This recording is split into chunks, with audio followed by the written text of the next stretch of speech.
آج بارش بہت زوروں شور سے برس رہی تھی. ایسا لگتا تھا پورا شہر اس بارش کے پانی سے ڈوب جائے گا. فوزیہ جو اپنی بہن تابندہ کا شدت سے انتظار کر رہی تھی، فون پر فون، آپ ہی کتنی دیر میں آ رہی ہو، آپ ہی کتنی دیر لگ جائے گی. آج اوور نائٹ کرنی تھی، فیکٹری میں جاب کرتی تھی بیچاری. دونوں بہنیں اور ایک بیوہ ماں. وقت بڑا تنگ دستی کے ساتھ، بے رحمی کے ساتھ ان کے ساتھ گزر رہا تھا. محلے کے ہی کسی عورت نے تابندہ کو میٹرک کی سند کی بنیاد پر ایک فیکٹری میں تو جاب دلا دی تھی. جاب کرتے کرتے اس کو 6 ماہ ہو گئے تھے. اب اوور نائٹ لگانا بھی شروع ہو گئی تھی تاکہ پیسے زیادہ سے زیادہ ارن کر سکے. خوش کی بات یہ تھی کہ ان کا مکان چھوٹا تھا پر اپنا تھا. ان کا باپ ایک جگہ اچھی فرم میں کام کرتا تھا کہ اچانک ہارٹ اٹیک کے چلتے چل بسا. تابندہ کے ساتھ دیگر لڑکیاں بھی فیکٹری سے باہر نکلی تھیں. اپنے اپنے رستے ہو لیں. تابندہ جس کو دور دراز تک کوئی آٹو رکشا کچھ نظر نہیں آ رہا تھا. ظاہر سی بات ہے رات کے 12 بج رہے تھے. اب وہ کیا کرتی؟ اس کی سہیلیاں جو اس کے ساتھ پہلے ہی اس سے کہہ رہی تھی کہ مل کر ارینج کر لیتے ہیں، لیکن تابندہ کو تو الگ ہی جانا تھا کیونکہ وہ مل کر کوئی چیز بھی شیئر کرتے ہی نہ تھی. اس نے بولا اپنا اپنا دیکھو. تابندہ تھوڑی سی بدتمیز اور کھڑوس ٹائپ کی لڑکی ہوا کرتی تھی. بہرحال آگے بڑھتے ہیں. تابندہ بارش کے زور و شور کو برداشت کرتے ہوئی اپنا پلاسٹک کا تھیلا ہاتھ میں دبائے اور اپنے کپڑے سمیٹتے تیز تیز سنسان کالی رات کی سڑک پر چل رہی تھی. بوندا باندھی ٹپ ٹپ اس کے چہرے پر پڑ رہی تھی. آہستہ آہستہ ہوا بھی تیز چلنے لگی تھی. دور دراز اندھیری گھپ سڑک اور اسے کوئی سواری بھی نظر نہ آ رہی تھی. تمام لڑکیاں مل جل کر آگے بڑھ کر اپنے اپنے راستوں پر نکل گئی تھیں. تابندہ اب دائیں جانب مڑی تو اس نے اچانک دیکھا کہ ایک پان کے کھوکے پر 5-6 لڑکے کھڑے ہیں. انہوں نے سامنے سے بھیگی ہوئی آتی تابندہ کو دیکھا. ایک دوسرے کی شکل دیکھنے لگے. وہاں پر فوزیہ فون پر فون کر رہی تھی پر مجال ہے کہ تابندہ نے اس کا ایک بھی فون ریسیو کیا ہو. بس ایک ٹیکسٹ کر دیا تھا، میں فیکٹری سے باہر نکل گئی ہوں، جلد ہی گھر پہنچ جاؤں گی. فوزیہ پریشان نہ ہونا. بس آج فیکٹری میں کام ہی زیادہ تھا، آڈٹ لگنے والے تھے اور سامان پورا کرنا تھا، مال مکمل کرنا تھا. مما کتنی دیر ہو گئی ہے تابندہ آپی کو، دیکھیں 3 بج رہے ہیں اب تک نہیں آئی ہے. فوزیہ اور اس کی ماں بہت زیادہ پریشان ہو گئے تھے. بارش بھی رک گئی تھی. اب فوزیہ اور اس کی ماں محلے میں نکل آئی تھی. فوزیہ کی ماں نے چادر چڑھائی اور فوزیہ نے گلے میں دوپٹہ ڈالا. دونوں ماں بیٹیاں ایک دوسرے کے ساتھ چلتی چلتی روک تک آ گئی تھیں. کوئی سواری انہیں دور دراز تک دکھائی نہ دے رہی تھی. اب کیا جائے امی جان، یہ تو بہت بڑا مسئلہ بن گیا. روڈ پر دیکھو تو کس قدر گہرا پانی کھڑا ہے اور ایسی حالت میں فوزیہ کیا کیا جائے؟ تابندہ آپ ہی تمہاری پھنس گئی، ہمیں ہی چلنا ہوگا. ابھی وہ یہ باتیں ڈسکس ہی کر رہی تھی کہ دور سے آتا ہوا انہیں ایک آٹو رکشا نظر آیا. وہ ان کو دیکھ کر رک گیا. بیبی کہاں جانا ہے؟ اتنے خراب موسم میں آدھی رات کو آپ لوگ یہاں کیا کر رہی ہیں؟ بیٹا ہمیں فیکٹری سائڈ جانا ہے، ہماری بیٹی کی آج اوور نائٹ ڈیوٹی تھی. وہ 12 بجے اس کا آخری ٹیکس آیا کہ میں فیکٹری سے نکل گئی ہوں. کیا پتا پیدل آ رہی ہے یا کسی راستے میں پریشانی کا شکار ہو گئی ہے. اچھا تو چلیے آئیے بیٹھیے دیکھتے ہیں. فیکٹری سائڈ علاقہ خاصا دور تھا. رکشے میں بیٹھے بیٹھے وہ چاروں اور نظریں گھما گھما کر دیکھ رہی تھیں. رکشا آہستہ آہستہ کچی پکی سڑک سے ہوتا ہوا کبھی پانی میں جا گھستا تو کبھی سوکھی سڑک پر آ جاتا. لو مما جان آ گیا فیکٹری ایریا، یہاں سے دائیں جانب لے لیجیے. وہ اچھی خاصی بڑی فیکٹری تھی. دور دور تک انہیں تابندہ کہیں نظر نہ آئی۔ مما، آپ ہی کے ساتھ کوئی حادثہ تو نہیں ہو گیا؟ پتہ نہیں، رکشا ڈرائیور ان کی باتیں سن رہا تھا۔ اتنے میں فیکٹری آ گئی۔ فیکٹری کے بڑے گیٹ پہ تالا لگا تھا اور سائٹ ایک چھوٹے سے کیبن پر چوکی دار ٹانگیں پھیلائے بیٹھا تھا۔ بھائی جان، یہاں سے کب چھٹی ہوئی ہے تمام ورکرز کی؟ بی بی، 12 بجے سب جا چکے ہیں، کوئی فیکٹری کے اندر تو نہیں رہ گیا؟ چوکی دار ہنسا۔ اچھا، تو پھر کیا کیا جائے؟ آپ کے لیے میں تالا کھولوں اور پوری فیکٹری چیک کروں؟ جاؤ بی بی جاؤ، دماغ خراب نہ کرو۔ فوزیہ اپنی ماں کو تھوڑا پیچھے لے گئی اور کہنے لگی، امی، آپ ہی نے میسج تو کیا تھا کہ میں فیکٹری سے نکل گئی ہوں، تو پھر وہ اندر کیا کر رہی ہیں؟ اگر وہ اندر ہوتی تو یہ اتنے آرام سے تھوڑی نہ بیٹھا ہوتا۔ چلو چلتے ہیں۔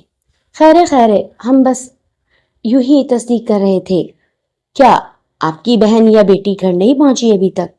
راستے میں پھنس گئی ہوگی، کسی دوست کے یہاں نکل گئی ہوگی۔ ظاہر سی بات ہے، موسم جو اتنا خراب ہو گیا اچانک، رات کے 10 بجے بارش اچانک ہی آ دھمکی اور پھر 1 بجے تک ہوتی رہی ہے۔ اب جا کے اللہ اللہ کر کے رکی ہے۔ پہنچ جائے گی بی بی، پہنچ جائے گی، تمہاری بیٹی گھر پہنچ جائے گی۔ جاؤ گھر جاؤ، آرام کرو۔ اگر اس کی کوئی دوست کا کانٹیکٹ نمبر ہے تو انہیں لازمی کانٹیکٹ کر لینا اور پھر مجھے لازمی بتا دینا۔ چوکی دار نے اپنا نمبر دے دیا تھا کیونکہ اسے بھی فکر ہو گئی تھی۔ وہ تابندہ کو جان رہا تھا کہ وہ بہت ڈری سہمی لڑکی تھی، 6 ماہ سے اسی فیکٹری میں بہت اچھا کام کر رہی تھی، آتے جاتے چوکی دار کو سلام کرتی تھی۔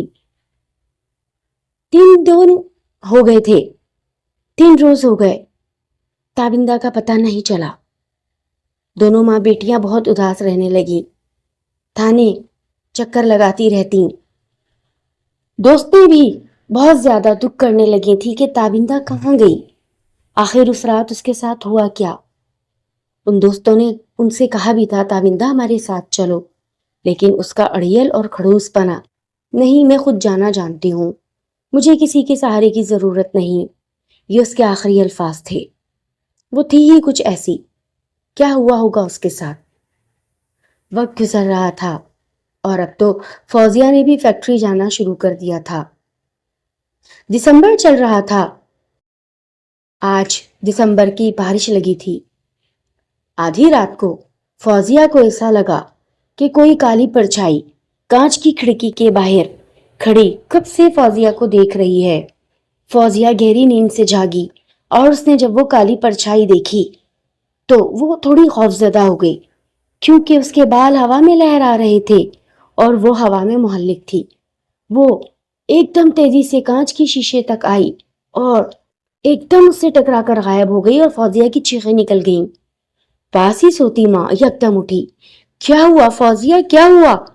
کیا کوئی ڈراؤنا خواب دیکھ لیا؟ مما، ایک کالی پرچھائی تھی، وہ اس شیشے سے ٹکرا کر غائب ہو گئی۔ ٹھیک ہے بیٹا، ٹھیک ہے، آرام کرو۔ تھوڑی ہی دیر میں فجر کی اذانیں ہو گئی تھیں۔ فوزیہ کی ماں نے اٹھی، نماز فجر ادا کی اور ناشتہ بنانے بیٹھ گئی۔ 8 بجے فوزیہ کو فیکٹری پہنچنا ہوتا تھا، وہ 7 بجے گھر چھوڑ دیتی تھی۔ اس کی ماں نے اس کے لیے رکشا ڈرائیور لگا دیا تھا۔ اب وہ بھروسہ نہیں کر سکتی تھی کہ اپنی بیٹی کو تنہا چھوڑے۔ روزگار کے لیے اتنا تو کرنا ہی پڑتا تھا اسے، کیونکہ فوزیہ نے صرف 8 درجے پاس کیے تھے اور اس کی ماں کے پاس بھی کوئی ہنر نہ تھا۔ دوسروں کے آگے ہاتھ پھیلانے سے بہتر ہے اپنی محنت خود کرو۔ شب و روز یوں ہی گزرتے رہے اور وہ کالی پرچھائی اکثر رات میں نمودار ہوتی اور پھر شیشے سے ٹکرا کر غائب ہو جاتی۔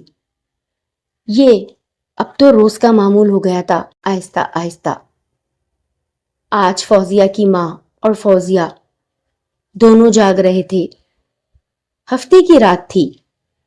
مما، 3 بجنے والے ہیں، وہ کالی پرچھائی یہاں ضرور آئے گی، آپ دیکھنا۔ آہستہ آہستہ اسی جگہ، اس سیدھی کچی سڑک کے سامنے وہ کالی پرچھائی بال لہراتے ہوئے کھڑی تھی۔ اس کی لال جلتی ہوئی آنکھیں صاف دکھ رہی تھیں، باقی وہ سیاہ ہیولا ہی تھا۔ ماں، یہ دیکھو، وہ رہی۔ فوزیہ تھر تھر کانپ رہی تھی۔ ماں، ایک دم سے ساکت ہو گئی اسے دیکھ کر۔ بیٹا، یہ حلیہ تو ہو تابندہ کا ہے۔ تابندہ؟ فوزیہ کی ماں نے جب تابندہ الفاظ ادا کیے، وہ لڑکی ایک دم زمین پر بیٹھتی چلی گئی اور اس نے اپنا گھٹنوں میں دے دیا اپنا سر۔ تابندہ کی ماں اس کانچ کے شیشے تک پہنچی اور اپنے آنسو بہانے لگی۔ تابندہ بیٹا، میں ابھی آئی۔ نہ جانے فوزیہ کی ماں کو کیا ہوا تھا، وہ گھر سے باہر نکل آئی اور آہستہ آہستہ ڈرتے ڈرتے اس پرچھائی تک جا پہنچی۔ وہ پرچھائی بالکل سیاہ تھی، اس کے چہرے کے خد و خال واضح نہ تھے، اور بس حلیے حیت سے اور ماں کے خون کے دودھ کے جوش نے یہ پہچانا کہ یہ میری بیٹی تابندہ کا کالا سایہ ہے۔ بیٹی، تو تابندہ ہی ہے نا؟ کہاں ہے میری بیٹی؟ یکدم تابندہ کھڑی ہوئی اور اس نے ایک جانب چلنا شروع کیا۔ فوزیہ یہ سب کھڑکی سے دیکھ رہی تھی۔ امی جان کہاں جا رہی ہیں؟ امی جان۔ امی اپنے حواس میں نہ تھی۔ فوزیہ نے بھی چپل چڑھائی، گلے میں دوپٹہ ڈالا اور اپنی ماں کے پیچھے پیچھے بھاگنے لگی۔ وہ کالی پرچھائی ہوا میں مولک آہستہ آہستہ چلتی جا رہی تھی اور اس کی ماں ادھر ادھر سے بے نیاز اپنے حواسوں پر قابو نہ رکھتے ہوئے آنسو بہاتی سیدھی اس راستے چلتی چلی جا رہی تھی۔ راستے میں ایک آدھ گاڑی آتی، رکتی، ٹھہرتی، انہیں دیکھتی اور آگے نکل جاتی۔ نہ جانے کس راستے جا رہی تھیں۔ چلتے چلتے کوئی 1.5 سے 2 گھنٹہ ہو گیا تھا، تب وہی فیکٹری ایریا شروع ہوا۔ فوزیہ منہ میں انگلیاں دبائے اپنی ماں کی جانب دیکھتے ہوئے آگے بڑھ رہی تھی۔ اس کی ماں بالکل ہیپنیٹزم کی حالت میں آگے جا رہی تھیں کہ ایک پل پر جا رکی۔ اس کے بعد وہ پرچھائی پل سے سائڈ لیتی ہوئی نیچے اتری اور اس کی ماں بھی اب پل سے اتر کر نیچے کی جانب جانے لگی۔ آہستہ آہستہ وہ پرچھائی بالکل پل کے نیچے ایک مٹی کے ڈھیری کے پاس جا بیٹھی اور اپنا سر گھٹنوں میں دے کر بلند آواز رونے لگی۔ ماں، مجھے یہاں سے نکال لیجیے، میں بہت اذیت میں ہوں۔ تابندہ، میری پیاری بیٹی، کیا ہوا تھا تجھے؟ بیٹی، مجھے بتا، تو یہاں کیسے پہنچی؟ اس بات کا جواب تابندہ اور فوزیہ کو نہ مل سکا، لیکن صبح کے 6 بج رہے تھے، اذان فجر ہو کر بھی ختم ہو گئی تھی۔ نمازی نماز پڑھ کر اپنے گھر جا چکے تھے۔ ٹریفک کا شور بڑھنے لگا تھا اور تابندہ کی ماں وہاں نیم بے ہوش پڑی تھی۔ فوزیہ نے ہمت کر کے اپنی ماں کو بہت مشکلوں سے اوپر کی طرف لے کر آئی اور پھر رکشا کر کے سیدھے تھانے پہنچی۔ وہ سمجھ چکی تھی کہ اس کی بہن کتنی اذیت میں ہے۔ اس نے تھانے دار کو تمام بات بتائی۔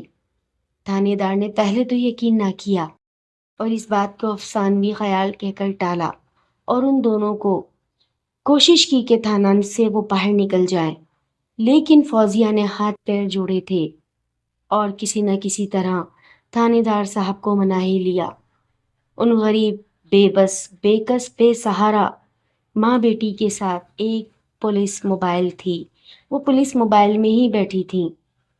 فوزیہ کی ماں ایک دم خاموش، اسے چپ لگی ہوئی تھی۔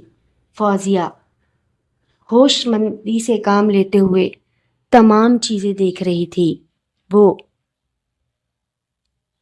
فیکٹری ایریا پہنچی، اس پل کے پاس اپنی وہ پولیس کی موبائل رکی، یہاں نیچے۔ جیسے ہی وہ نیچے کی جانب اترے، وہی مٹی کی ایک ڈھیری، ریتی کی ڈھیری اور ساتھ بہتی ندی، گندے پانی کی۔ سب نے اپنے ناک پر ہاتھ رکھ رکھا تھا، کسی نے رومال رکھ رکھا تھا۔ کیا کیا جائے، اس کو کھودا جائے۔ ایک نے دوسرے کو کہا اوپر جا کر دور کہیں سے بیلچا لایا گیا اور پھر اسے کھودنا شروع کیا۔ ابھی اتنا گہرا کھڈا نہ ہوا تھا کہ وہ لال جوڑا جو آخری بار تابندہ گھر سے پہن کر نکلی تھی نظر آنے لگا۔ گلی سڑی لاش، چہرہ مسخ، اس کا چہرہ تھا ہی نہیں، وہ تو بس لباس سے پہچانی جا رہی تھی۔ اس کے چہرے کو بہت بھیانک طریقے سے کچلا گیا تھا۔ تابندہ کی ماں یہ دیکھ کر وہیں پر ڈھیر ہو گئی۔ فوزیہ پھوٹ پھوٹ کر رونے لگی۔ میری بہن تابندہ، کیا ہوا تمہارے ساتھ؟ ایمبولینس آئی، تابندہ کو نکال کر اسے پوسٹ مارٹم کے لیے بھیج دیا گیا۔ پولیس تابندہ کی ماں اور فوزیہ کو لے کر ہاسپٹل پہنچی تھی۔ انہیں لواحقین کے ساتھ بہت افسوس اور رنج تھا۔ ہم نے آپ کے پاس رپورٹ لکھوائی تھی نا، یہ دیکھیے، میری بیٹی نے اپنے آپ کو بے گناہ ثابت کیا ہے۔ یہ محلہ جو آئے دن کہتا تھا یہ کسی یار کے ساتھ بھاگ گئی، میری بیٹی تو تکلیف میں تھی پچھلے 8-9 مہینے سے۔ میری پیاری بیٹی تابندہ، اللہ تعالیٰ جس نے بھی تمہیں یہ انجام تک پہنچایا ہے وہ کبھی سکون سے نہ بیٹھے گا۔ اللہ تعالیٰ اس سے لازمی بدلہ لے گا، یہاں نہیں تو روز محشر وہ ذرے ذرے کا حساب لے گا۔ رپورٹ آنے کے بعد پتہ چلا کہ تابندہ کی بہت بری آبرو ریزی کی گئی تھی اور جرم چھپانے کے لیے اس کا چہرہ ہی مسخ کر دیا گیا اور پھر اس کو وہیں گڑھے میں ڈال کر دبا دیا گیا تھا۔ اس کے ڈی این اے لے لیے تھے اور پولیس نے کیس جاری رکھا تھا۔ لسنرز، آپ جانتے ہیں پولیس کیا کام کرتی ہے، غریبوں کی سنوائی کہاں ہوتی ہے، لیکن روز محشر اس کٹہرے میں تابندہ کی سنوائی ضرور ہوگی اور اس کے مجرم کیفے کردار تک پہنچیں گے۔ فوزیہ اور اس کی ماں کی زندگی کی گاڑی رکی نہیں تھی، لیکن اس کی بہن پر لگا وہ کالک کا نشان وہ ضرور دھل گیا تھا۔ اہل محلہ بہت شرمندہ تھا اس الزام پر جو تابندہ پر لگے تھے، اور اس کے بعد فوزیہ کی بھی شادی ہو گئی اور فوزیہ اپنے شوہر کے ساتھ اپنی ماں کے ہی گھر میں رہتی۔ اب فوزیہ فیکٹری نہیں جاتی تھی، وہ گھر ہی سنبھالتی تھی اور اس کی ماں بھی کچھ وقت کے بعد اس دنیا سے رخصت ہوئی۔ آج فوزیہ اپنے شوہر کے ساتھ خوش ہے، اسے اب کالی پرچھائی کبھی دکھائی نہیں دیتی۔ یہ دو بہنوں کا وہ لازوال پیار تھا۔ فوزیہ نے اپنی بیٹی کا نام تابندہ ہی رکھا تھا اور وقت پر لگا کر اڑنے لگا۔ لسنرز، پلیز پلیز پلیز میرے چینل کو سبسکرائب کریں اور اگر میری کہانی پسند آتی ہے پیارا سا کمنٹ کریں۔ شکریہ۔